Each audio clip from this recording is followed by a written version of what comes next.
Salut tout le monde, j'espère que vous allez bien. On se retrouve aujourd'hui pour une nouvelle vidéo. Aujourd'hui une vidéo attendue, celle dont je vous avais parlé il y a 2 vidéos de ça. Aujourd'hui on s'occupe de mon différentiel 345 soudé de la petite 36. Aujourd'hui je suis pas tout seul, je suis avec Jérôme, il va venir m'aider pour vidanger, tout ça. On va prendre un peu d'avance, on va vidanger le pont et puis je vous retrouve dès qu'on l'a vidangé pour l'ouverture. Avant que cette vidéo commence, je tiens aussi à remercier Racing Diff qui me sponsorise pour cette vidéo. J'ai reçu beaucoup d'indications de leur part, beaucoup d'aide et notamment aussi une pièce que je vous montrerai qui est essentielle à un bon rebuild de différentiel. Dans cette vidéo, on va faire un rebuild complet du différentiel, tout ce qui est roulement. On va ajuster le backlash, donc je vous expliquerai ce que c'est le backlash pour ceux qui ne connaissent pas. Aujourd'hui, c'est un rebuild vraiment complet. Et j'espère grâce à ça prolonger la vie de mon différentiel même si c'est un diff soudé. Encore une fois, merci Racing Diff, je sais que vous verrez cette vidéo, que vous la regarderez. J'espère que les sous-titres seront corrects. Je vais passer à la présentation des pièces dont vous aurez besoin pour effectuer ce rebuild. Et notamment des pièces de chez Racing Diff. Et ensuite on s'attaque au diff. Alors, le diff est posé sur la table. On l'a vidangé, donc on pouvait le voir, bon c'est pas... L'huile en soi est... ok, mais au fond du diff, ça se voit qu'il y avait déjà un peu de merde. Pour en revenir à nos pièces, ça, c'est ce que Racing Diff m'a envoyé. Et encore une fois, merci à eux. Donc, c'est le RD 3002 pour ceux qui veulent la ref. C'est en fait tout simplement, eux ils appellent ça des shims. C'est ce qu'on va appeler des rondelles, même si c'est pas forcément le bon terme. En fait, c'est ce qui se met ici entre votre support de tulipe et votre diff en lui-même en fait. Et ces rondelles, en fait, elles vous permettent de centrer tout votre différentiel en fait plus ou moins à droite et plus ou moins à gauche, parce que en fait d'origine elles ne font pas la même taille. C'est pour ça qu'il faut absolument pas les mélanger. Moi quand j'ai soudé le diff, j'espère que je les ai pas mélangés parce que sinon ça va être chiant. Voilà, faut absolument pas les mélanger. Et donc en fait ce qu'il faut faire, c'est mesurer la taille de celui de droite et la taille de celui de gauche. Donc là le diff il est posé comme s'il était sur la voiture. Donc il faut mesurer cette taille là. Je vais vous dire une connerie, s'il faut ça fait 1,2 mm et celui-là elle fait 0,9. Et donc le mélange des deux ça fait du 2 mm. Et en fait ce que vous devrez faire c'est donc prendre deux rondelles ici dont l'addition des deux épaisseurs fait 2 mm pour respecter en fait les codes d'origine, mais tout en recentrant en fait tout le système de différentiel en fait dans le case. Et en fait comment vous mesurez et comment vous savez si c'est bien centré ou pas, c'est en mesurant en fait le backlash. Donc je vous expliquerai plus tard dans la vidéo quand on y sera plus en détail ce que c'est le backlash. Mais vous verrez, c'est un mot un peu barbare, mais une fois qu'on s'y penche un peu dessus, ça se comprend facilement. Donc pour les pièces ici, j'ai tout un kit que je n'ai pas acheté chez Racing Diff. Tout un kit en fait de roulement, de nez de pont, de roulement arrière de pont. Tous les joints ici pour les tulipes pour éviter que ça fuit, les joints qui sont ici, les roulements pardon coniques qui sont ici de chaque côté, là où on vient mettre la tulipe dessus. J'ai beaucoup de pièces, vous verrez petit à petit dans la vidéo, je vous montrerai tout ça. Ici on peut voir la plaque, j'ai une plaque neuve en fait, ça là, cette plaque ici avec les deux vis neuves qui tiennent le capteur de vitesse. J'ai les deux bouchons, donc bouchon de remplissage ici, bouchon de vidange neuf. Voilà, j'ai pas mal de trucs. Donc quand je vous disais que c'était un rebuild assez complet, je le pensais vraiment. Donc ça a l'air voilà plutôt complet. Ici vous avez par exemple le joint de nez de pont qui est juste là. Il y aura une partie très spéciale et vraiment très importante et vraiment très sensible à ce niveau-là, au niveau du resserrage du nez de pont, parce que si vous le resserrez mal, ça peut carrément en fait péter votre différentiel. Donc c'est vraiment une étape très clé et très importante au niveau du rebuild. Donc ce serait con de faire tout ça pour rien et pour au final chier à ce niveau-là et que je dois encore une fois changer tout le différentiel. Donc quand on y sera, on prendra vraiment notre temps pour le faire, mais c'est pour la bonne cause. On a déjà prédévissé toutes les vis du carter. On va sortir le carter et on va voir un peu l'état du diff. On va le sortir, on va essayer de nettoyer au mieux parce que on a quasi plus de nettoyant frein, mais bon ça c'est notre problème. Et ensuite on verra l'état et je commencerai à vous parler du démontage des premières pièces. Voilà. Hop. Attends. Bon, c'est crados. Oh, oh. Ben oui, c'est ça que je regarde. C'est aimanté. Attends. On peut voir le beau tas de merde. Ça, c'est tout ce qui s'est... Tous les résidus de soudure qui se sont accumulés là.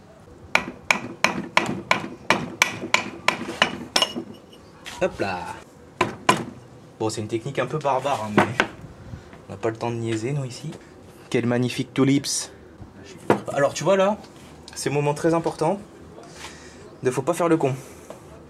Ça, tu vois, c'est la tulipe de droite. Donc, tulipe de droite, on va la mettre à droite, et la tulipe de gauche, on va aller la mettre dans la 328 carrément, pour pas s'en rappeler. Enfin, pour s'en rappeler.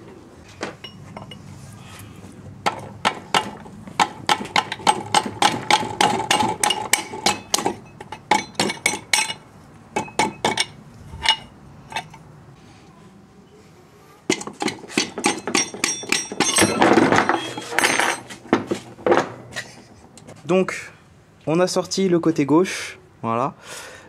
Donc, ici vous avez en fait le joint de tulipe, que vous pouvez voir ici aussi.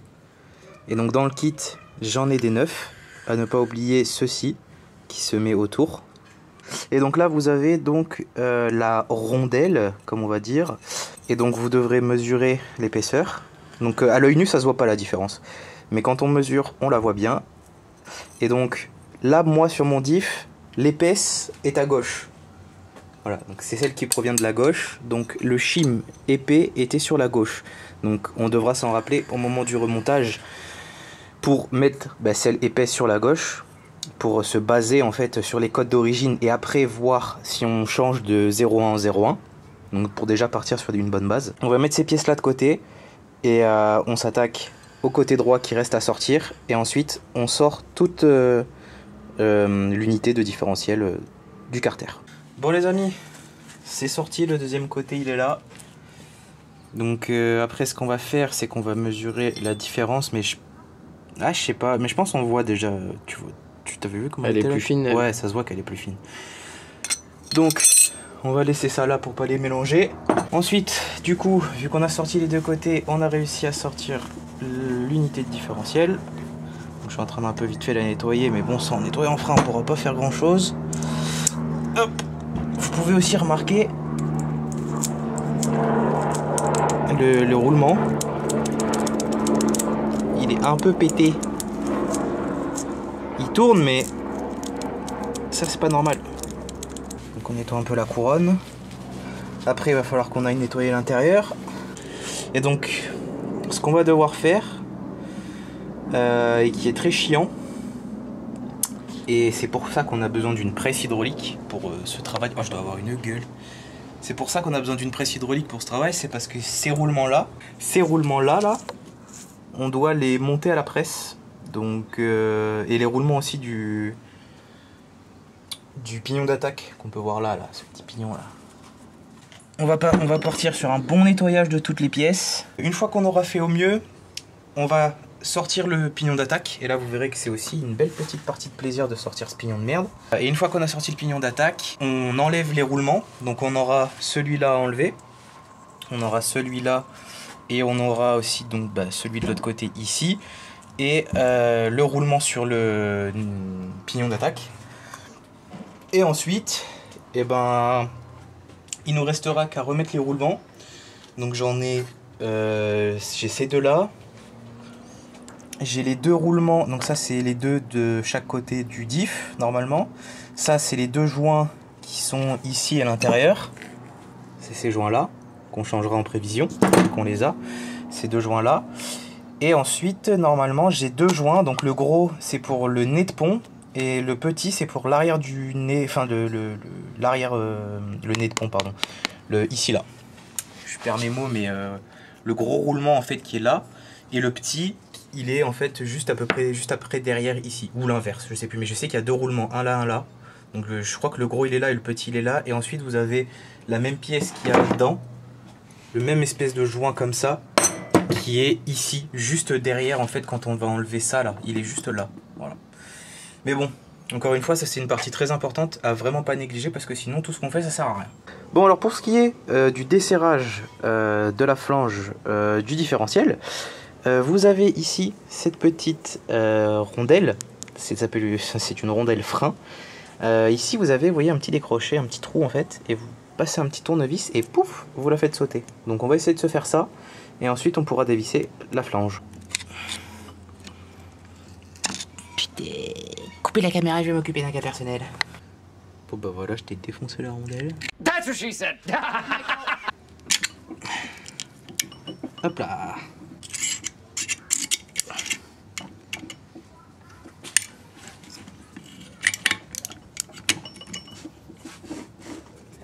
Mais là, il va falloir qu'on tienne le diff là. Attends quoi? Je l'ai pas dévissé là quand même. Bon bah du coup je l'ai enlevé juste vraiment elle tenait mais genre par rien quoi. Par le simple test play. Tiens. Voilà. Hop, lâche. Hop là. Donc là ici on a le petit boulon qui vient comme ça. Toujours encore plein de wheels. Là on a la flange de sortie de pont. Ça c'est le roulement arrière de diff. Ça ici on va ça il faut l'enculer pour le dégager. Et normalement là on a Jean-Michel pignon d'attaque. Hop là. Et voilà le pignon d'attaque avec ici le gros roulement principal. Avec un peu de jeu aussi, même pas mal. Et donc ensuite, il se met, en fait il est comme ça dans le diff, il est tenu en fait par ce boulon là comme ça. En fait il est tenu comme ça, et il prend en sandwich le diff, ce petit joint, et ça en fait. Et ça c'est comme ça, ici. Et donc là, où il y a une partie très très marrante en fait, c'est que ce roulement là, pour l'enlever, il faut le disquer. En fait il faut le disquer donc comme ça, pour péter tous les petits anneaux, enfin tous les petits roulements en fait. Et après vous avez la partie dure ici en fait, où vous devez venir avec la petite disquette et le disquer, sans disquer bah, le pignon lui-même, mais juste disquer l'intérieur en fait du bordel. Et donc là où on va avoir besoin de la presse, c'est qu'à la presse on va devoir le poser comme ça à plat, mettre le nouveau roulement ici, hop, et l'enfoncer à la presse. Mais là où aussi on va avoir besoin de la presse, donc ça on peut le mettre là. Hop. Là où on va avoir besoin de la presse, c'est à ce niveau-là, dans le pont. C'est qu'en fait, un roulement comme ça, conique, vous avez le cône en lui-même, et vous avez en fait le réceptacle du cône, ici. Bon, on voit pas trop à la caméra, mais ici, en fait, vous avez le réceptacle. Et ça, pour le sortir, il faut le sortir à la presse aussi. Et en fait, il faut le sortir par derrière, en fait. Et donc là, je le touche à la main, il a l'air lisse, il a l'air bien. Mais de toute façon, je l'ai en neuf, donc on va le dégager. Mais ça, en fait, c'est le pourquoi du comment, voilà, vous le voyez ici. Donc cette pièce, en fait, là, ici. Et la pièce qui est là, en fait, au fond, c'est le deuxième roulement plus petit de pont, en fait, qui est derrière. Vous avez le gros qui est dessus et qui se met là. Et vous avez le plus fin qui est derrière et qui reste, lui, dans le différentiel. Il est là. Qu'est-ce que je disais? Oui. Quand vous changez votre pignon et tout, il suffit pas juste de changer celui-là. Parce qu'avec le temps, celui-là, il s'usine sur celui qui est dans le différentiel. Ils s'usinent en même temps les deux pour avoir la même surface en fait de contact. Donc quand vous changez votre pignon ou quoi, il faut toujours aussi remplacer celui-là en même temps. Et notamment aussi celui au fond. Donc là, ce qu'on va faire, c'est que je vais le retourner. Là, tu vois, il est plus léger qu'avant déjà. Il n'y a plus rien dedans. Ce qu'on va faire ensuite, c'est qu'on va se dégager, ce joint.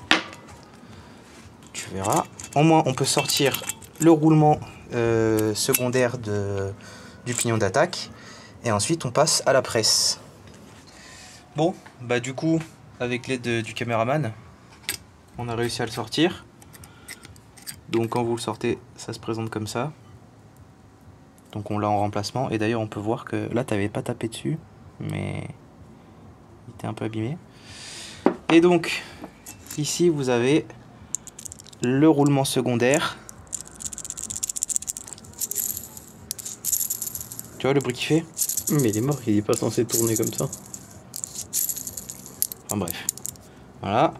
Et donc ici vous avez la même chose que de l'autre côté en fait. C'est conique et le truc il vient se poser dessus en fait. Quand vous le mettez, pouf, et là il est censé être flush. Sauf que bon, là il y a du jeu de fou, mais voilà. Donc à la presse, putain, il y a des résidus. Ah, je me suis limite coupé là. À la presse, ce qu'on va faire, c'est qu'on va sortir celui-là et celui de l'autre côté. Et ensuite, gros nettoyage. Et après, on n'aura plus qu'à remonter les pièces neuves. Bon les amis, après une petite pause miam miam, j'ai passé le pont sur la presse. J'ai pu sortir le cône du petit roulement qui était sur le dessus. J'ai utilisé, pour ceux qui voudraient le faire, donc c'est une presse 12 tonnes avec une petite rallonge à cliquer comme ça. Et une douille de, si je me trompe pas, 36. Lol, une douille de 36. Douille de 36, pile poil comme ça. Bon, plus dans l'autre sens. Hop, voilà. Douille de 36 comme ça. Et ça sort tout seul. Il est sorti sans effort. Maintenant, il me reste celui du pignon d'attaque à faire. Ensuite, il faut qu'on enlève celui-là, du pignon en lui-même. Et il va falloir qu'on remplace cette petite bague qui s'appelle une crush sleeve. Parce qu'en fait, elle s'aplatit au fur et à mesure que vous le serrez pour assurer l'étanchéité. Mais cette crush sleeve, normalement, elle est à usage unique. Donc il va falloir qu'on la remplace. Un petit coup de nettoyage sur le pignon d'attaque, ça fera pas de mal. Voilà, on a passé déjà un petit coup de nettoyage sur l'intérieur du diff. Donc voilà, là il nous reste que à nous fabriquer une petite pièce pour mettre, en fait, je vais essayer de vous montrer avec la light. Bon, en fait il nous reste à faire une petite pièce en métal qui viendrait se mettre sur ce rebord. Donc je vais vous faire une flèche au montage. Mais en gros, il nous faudrait une petite pièce qui viendrait se mettre en travers. En fait, il faudrait que voilà, elle vienne se poser donc là où je suis en train de vous montrer au montage, pour qu'on puisse après nous pousser dessus en fait sur la presse. Bon, du coup les amis, maintenant on met la nouvelle petite plaque qu'on avait dans le kit. Bon, malheureusement j'ai pas de petits joints de rechange, donc bon bah écoutez, en espérant que ça fuit pas. Là ça fuyait pas, donc je vois pas pourquoi ça commencerait à fuyer. À fuyer, j'allais dire. À fouillir. Super doué là.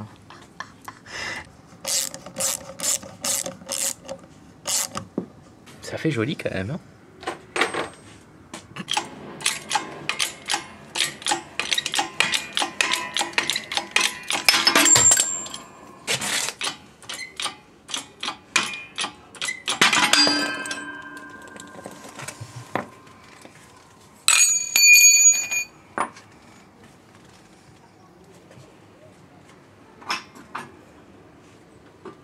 Bon alors les amis, comme vous venez de le voir en accéléré, on a enlevé le petit support du roulement conique, et on a enlevé aussi de ce côté la pièce qui fait office de joint et de support pour l'anti-poussière de la tulipe.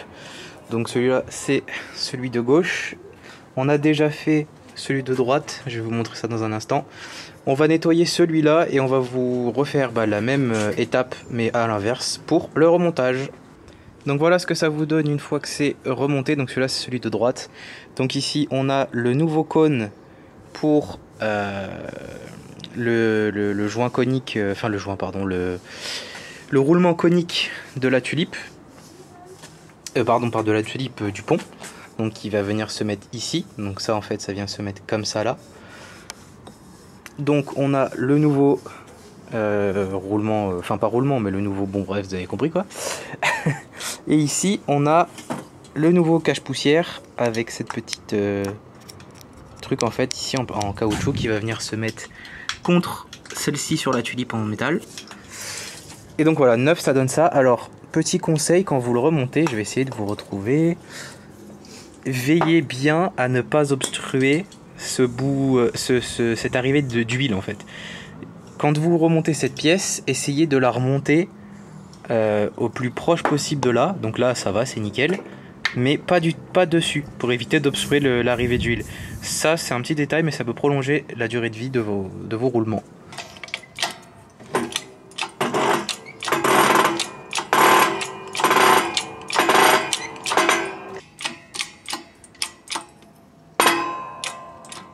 Je dirais ouais qu'il y a genre... Il manque un tout petit peu. Ouais, c'est ça.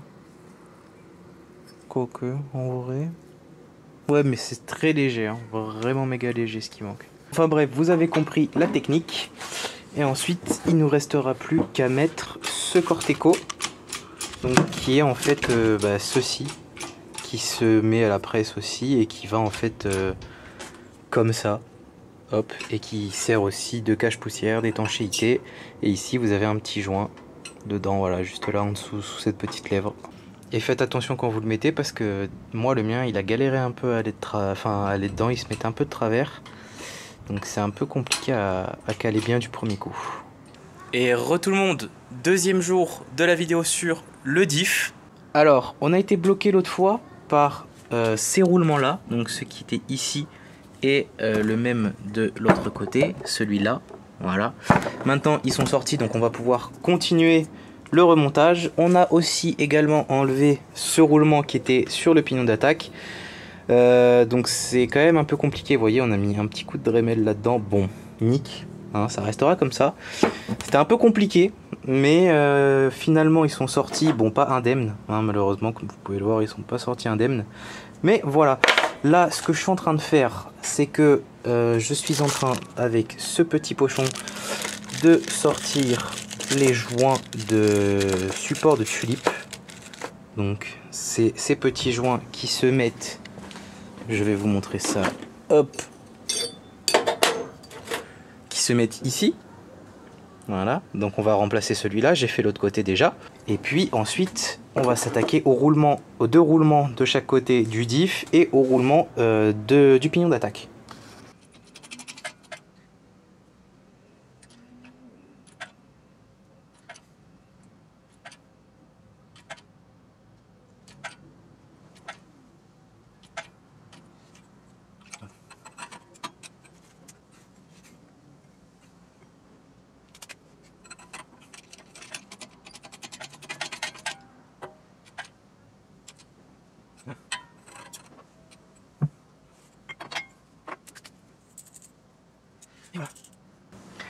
Bon, maintenant que ça c'est fait, et que ça tourne nickel, et que celui d'en dessous est fait aussi, on va s'occuper du roulement de pignon d'attaque. Donc le roulement de pignon d'attaque, il est là, c'est celui-ci. Alors, on va avoir le roulement lui-même qui va venir, hop, se fixer comme ça sur le pignon, et on va avoir ensuite le petit support du roulement ici qui va venir se mettre là. Donc j'ai déjà au préalable enlevé l'ancien, donc en tapant par dessous. Donc le nouveau il se met ici comme ça, mais avant de le remettre, il ne faut absolument pas oublier cette petite rondelle, hein, qui se met en fait ici, dedans, entre le support du roulement et le diff.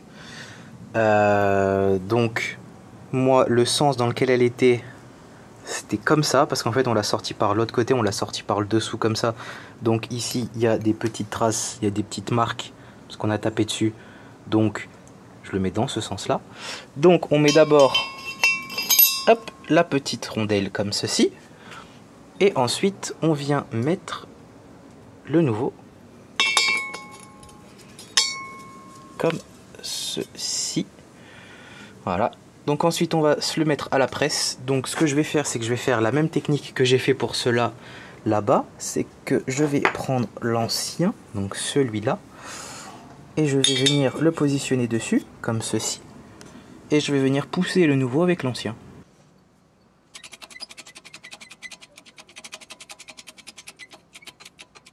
Bon, alors maintenant que le support du roulement a été mis sur le diff, il ne nous reste plus qu'à mettre le roulement conique sur le pignon d'attaque. Donc il vient comme ceci. Hop, voilà. Et donc comme d'habitude, on va réutiliser l'ancien pour venir appuyer sur le milieu du roulement sans appuyer sur la cage autour. Donc là vous voyez que ça ne touche pas la cage.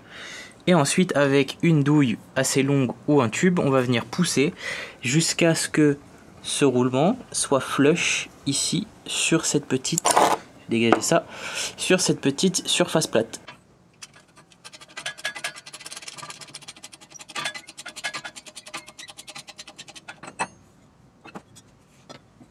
Bon les gars, le roulement est bien au fond, donc je l'ai bien plaqué comme il fallait.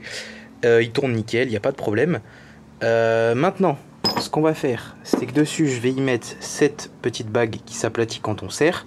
Au moins on la perd pas, donc elle vient voilà comme ceci ici. Nickel. Ce qu'il nous reste à faire, c'est s'occuper du roulement de nez de pont, donc il est là-dedans. J'ai déjà mis le diff là-bas à la presse pour qu'on puisse mettre, pour qu'on puisse l'enfoncer. Et ensuite, on va passer à du remontage.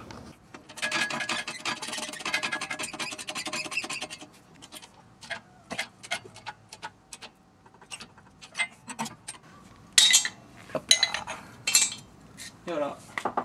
Donc c'est bon, celui-là est aussi rentré. Donc on peut voir ici qu'il est pile poil comme il faut. Il ne bouge pas du tout cette entrée d'huile. Ce qu'on peut faire maintenant, c'est pour rigoler. Hop. Ok, y placer le roulement. Je vais essayer vite fait de mettre le pignon. Parce que j'ai vu que certains devaient le mettre à la presse, d'autres... Enfin bref, j'ai pas trop compris. Je vais essayer de caler le pignon comme ça, on va voir ce que ça donne. Entre temps, je suis allé aussi chez le coiffeur. Donc j'ai pas les mêmes vêtements. Ça fait 3-4 fois que je change de vêtements dans cette vidéo, c'est n'importe quoi. Mais voilà, j'ai un peu avancé en off. J'avais des petits soucis pour mettre le pignon. Donc là, le pignon d'attaque est remonté. Donc il n'y a plus du tout de jeu, il tourne, voilà, il tourne. Le boulon est refixé, donc il y a bien évidemment à remettre le cache-poussière, donc on a enlevé au démontage, donc là on a mis le neuf et on a mis la flange. Et maintenant, il va nous falloir cet outil spécifique. Donc c'est une clé en petit cliquet. C'est une clé dynamométrique en fait qui mesure de 0 à 10 newtons.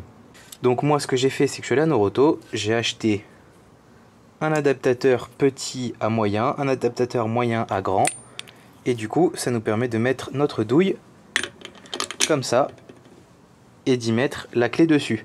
Alors pourquoi c'est très important d'avoir ce type de clé là ou une clé électronique dynamo qui fait de 0 à 10? C'est parce qu'en fait, ça va non pas nous permettre de serrer, mais de mesurer la résistance du pignon. Et la résistance du pignon, c'est très important parce que c'est elle qui va influer sur la durée de vie des roulements. Donc du roulement qui est ici et du gros roulement qui est à ce niveau-là du pignon. Donc maintenant, on vient comme ça. Voilà, et donc je vais essayer, ça va être compliqué, mais donc en gros, le but du jeu, le but de la manœuvre, c'est donc d'être comme ceci. Voilà, et de faire tourner. Et vous voyez que quand on fait tourner, ma flèche, elle bouge. Bon là, vous le verrez pas à la caméra. Mais le but du jeu, c'est d'avoir une certaine résistance. Sur les petits carters, la résistance, donc en fait, vous allez le faire tourner comme ceci. Donc, hop, voilà. Sur les petits carters, la résistance que vous devez mesurer, c'est entre 0,4 pardon et 0,6. Donc vous faites tourner comme ça et vous regardez. Donc essayez de vous mettre bien dessus. Là je suis pile à 0,5. Bon, du coup j'ai préféré remettre quand même un peu plus. C'est entre 0,4 et 0,6. Là je suis un poil au-dessus de 0,6. Je suis à 0,7 et quelques. Mais j'ai préféré mettre plus pour être sûr de ne pas avoir de bruit parasite et tout. Parce que si on n'en met pas assez, on peut avoir des espèces de bruits. Ils appellent ça whining noise en anglais. J'ai pas le mot en français, mais ouais, un bruit de roulement quoi. Petite précision quand même, cette mesure s'effectue à vide. Donc quand je dis à vide, c'est sans le diff à l'intérieur. Maintenant, ce qu'on va faire, c'est qu'on va pouvoir remettre le différentiel dedans et on va pouvoir commencer à regarder pour régler le backlash. Et là, on va s'amuser.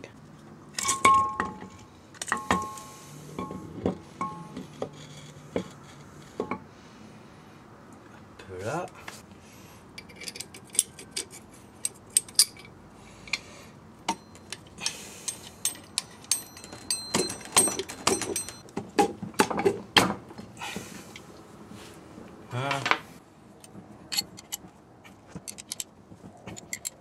Bon, ça y est, j'ai juste remis le diff dans son carter et j'ai serré à la main. Donc j'ai mis les shims d'origine, donc les rondelles d'origine. Maintenant, ce qu'on va faire, c'est qu'on va passer au réglage. Donc pour le réglage, déjà, on va partir d'origine, des réglages d'origine et voir ce que ça donne. Donc ici, vous voyez l'attache sur la caisse du troisième silent block de pont. Donc ça veut dire que là, ça c'est le dessous du différentiel. Donc si ça c'est le dessous, ça c'est la droite, ça c'est la gauche. Donc on a bien veillé à respecter l'emplacement de chaque pièce. Donc celle-là à droite et celle-là à gauche. Donc pour rappel, celle-là je l'avais posée ici à côté de sur la tulipe, et celle de gauche sur la tulipe là-bas sur la servante. Donc au moins j'étais sûr. J'ai remis les rondelles d'origine. Donc pour l'instant je n'ai pas touché à ce set que je vous montrerai plus en détail tout à l'heure. Donc maintenant ce que je vais faire, c'est que je vais sortir la pâte magique. Je vais vous la présenter tout de suite. Et on va voir déjà à la d'origine où est-ce qu'on est, qu'est-ce qu'on doit faire, machin machin, et qu'est-ce qu'il faut faire. On va aviser une fois qu'on aura le résultat et on verra bien quoi faire. Bon, alors maintenant on passe à la petite pâte magique. Donc la petite pâte magique, voilà. Et donc si vous arrivez à lire, ça s'appelle du Gear Marking Compound. Ouais, hein? LZ Compound, Gear Marking Compound. À quoi ça sert? Ça va nous permettre tout simplement, donc ça va venir se mettre ici, sur les dents du différentiel. Et en le faisant tourner après, ça va nous permettre en fait d'aller regarder le pattern là où, en fait, où le pignon d'attaque et la couronne frottent. Donc ça va nous permettre de voir si ça frotte plus ici ou ici. Je vais prendre le petit pinceau pour vous montrer, parce qu'avec mes gros doigts ce sera moins bien. Voilà, c'est pour aller vérifier en fait où ça frotte. Est-ce que ça va frotter genre ici? Donc dans ces cas-là, on a une opération bien spécifique à faire. Est-ce que ça vient frotter ici? Dans ces cas-là, on a une autre opération bien spécifique à faire. Ou est-ce que ça frotte ici? Et dans ces cas-là, si ça frotte ici, c'est exactement ce qu'on veut. Donc, ça s'appelle le gear adjustment, l'ajustement de la couronne et du pignon, qui se fait, encore une fois, avec ces petites rondelles ici. Donc comme je vous avais expliqué, si par exemple, donc là vous voyez le diff il est en position comme il est dans la caisse, donc ça c'est le dessous, et ça c'est le dessus, donc ça c'est la droite et ça c'est la gauche. Si vous mettez une rondelle plus fine ici, donc sur la droite, ça veut dire que tout ça, ça va s'enfoncer plus, donc que l'interne va aller plus sur la gauche, et donc ici il faut en mettre une plus épaisse pour rattraper le millimètre qu'on a mis là. Et donc ça va faire que ça va décaler sur la gauche, et donc que le point de contact sur la couronne va aller soit là, soit là. Voilà. Et donc, selon le point de contact qu'on va voir une fois qu'on aura appliqué cette pâte, il faudra reprendre les bonnes mesures, enfin les bonnes tailles de rondelles pour remodifier la position dans le carter de l'interne pour avoir une position au milieu. Et nous, ce qu'on veut, c'est voilà, une position en fait ici, le plus au milieu possible pour avoir le meilleur contact possible. Ça a l'air de rien comme ça, mais c'est super important. Sur une dent, vous voyez qu'il y a ce côté-là de la dent et ce côté-là de la dent. Donc les deux côtés ne s'appellent pas pareil. Ce côté-là, ici, le côté bombé s'appelle le driver side. Et ce côté-là de la dent s'appelle le coast side. Donc driver side, coast side. Et ça c'est pareil sur toutes les dents. Ici driver side, coast side. Bon, alors j'ai essayé plusieurs fois d'avoir un bon résultat. Et le meilleur résultat que j'ai pu avoir, je pense, c'est ici. Sauf qu'à la caméra, bien évidemment, on voit que dalle. Mais j'ai une marque très claire ici. Juste au bout. Là, ici, vous la voyez, là où il y a l'ombre. Et c'est plutôt au milieu du coast side, du côté coast. Ici, pareil, j'en ai une ici.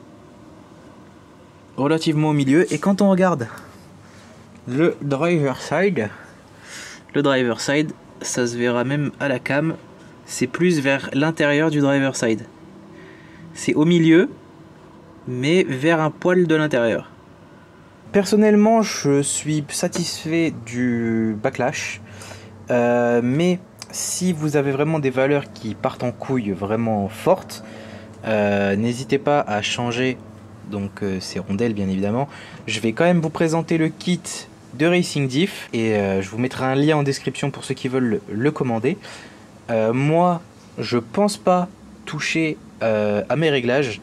Je demanderai l'avar de personnes qui s'y connaissent un peu plus que moi et je vais envoyer un petit message à Racing Diff aussi également. Mais honnêtement je pense pas toucher, ça a l'air d'être ok. Donc ensuite je referai mon petit joint et il me restera plus qu'à venir refermer le différentiel, mettre les vis, l'huile d'ailleurs que j'ai en neuf. J'ai pris 2 litres de Castrol, j'en ai un petit bidon ici pour vous montrer vite fait.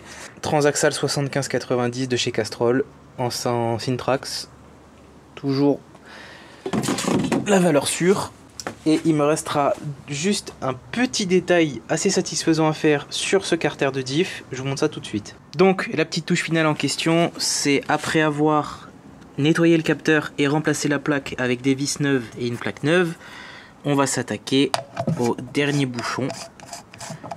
Donc bouchon de vidange et bouchon de remplissage pour le bonheur des yeux. Donc vous pouvez voir, je vais les garder bien évidemment parce qu'ils ne fuient pas et ils sont... j'allais dire en bon état, mais bon, ça fait toujours le taf, mais c'est pas beau. Et de toute façon, dans mon kit, qui sera aussi en description, j'en avais 2 neufs. Donc on va s'installer ça tout de suite. Ça va être la petite touche finale. Et à mon avis, ça va être plutôt stylé. On va juste les mettre comme ça, histoire de juste voir vite fait. Regardez-moi ça, comment c'est beau. Hop là. Allez, visse-toi. Et voilà. Une fois que tout est fait, qu'on est sûr qu'il n'y a pas de problème et que le backlash est correctement réglé, le détail qui vous restera à faire et surtout à ne pas oublier, c'est si vous achetez le même kit, c'est de mettre cette petite rondelle anti-desserrement. Donc elle se met ici, comme ça, et ensuite il faut la taper pour pouvoir la sortir, enfin pardon, pas la sortir, pour pouvoir l'enfoncer. Vous verrez, vous avez des crans. Donc voilà, ici on en voit un, et avec un petit tournevis ou un marteau ou quoi, vous l'enfoncez dans le cran et ça va empêcher votre boulon de se desserrer. Donc on va passer à la présentation du kit de chez Racing Diff, que je ne vais pas utiliser pour ce différentiel là parce qu'il a l'air ok. J'ai envoyé toutes les photos Racing Diff, j'attends d'avoir la confirmation ou non de l'utilité d'utiliser le kit sur ce différentiel là. Donc le kit se présente comme ceci, voilà, donc c'est rien de plus simple. Vous avez 11 petites entretoises, petites rondelles, appelez ça comme vous voulez. Et donc si vous regardez attentivement dessus, voilà, il y a marqué 1 mm, et ensuite normalement c'est 1,1, voilà, 1,1 mm, et donc ça va de 1 mm à, je crois normalement, 2 mm, voilà, 2,0 mm, et donc c'est comme ça que vous changez votre ajustement, en mettant une plus épaisse, moins épaisse, plus épaisse d'un côté, moins épaisse de l'autre. Ça va bouger votre unité de différentiel dans le carter. Voilà, c'est tout simple. Je vous mettrai le lien pour commander ce kit ainsi que le kit de tous les roulements que j'ai utilisés pour refaire mon différentiel. Sur ce, j'espère que la vidéo vous a plu. Elle a été super longue à faire parce que entre temps j'ai repris la fac, j'ai eu pas mal de petits soucis à droite à gauche, petits soucis familiaux aussi, mais bon ça voilà. Ça m'aura pris un peu de temps, mais là normalement on est prêt à repartir de plus belle avec cette voiture. J'ai pas attendu qu'il casse, j'ai voulu le faire en préventif.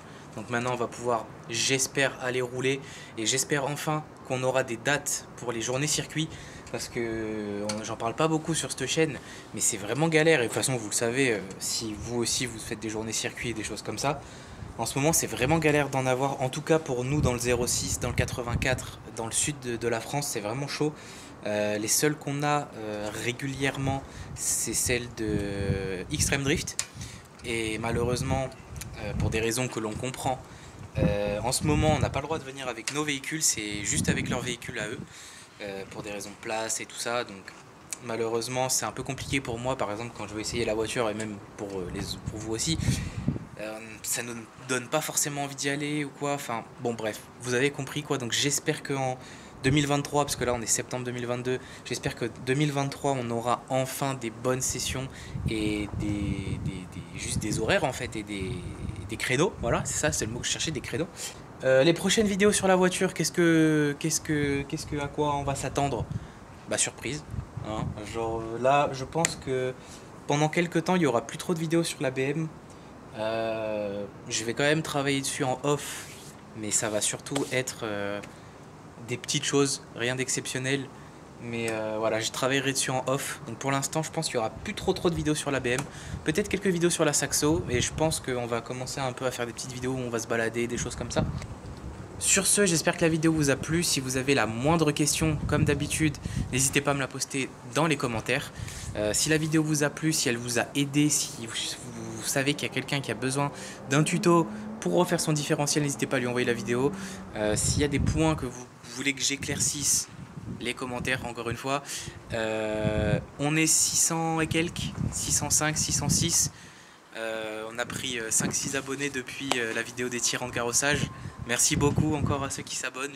Je le dirai à chaque fois, mais c'est vrai. Merci beaucoup à ceux qui s'abonnent.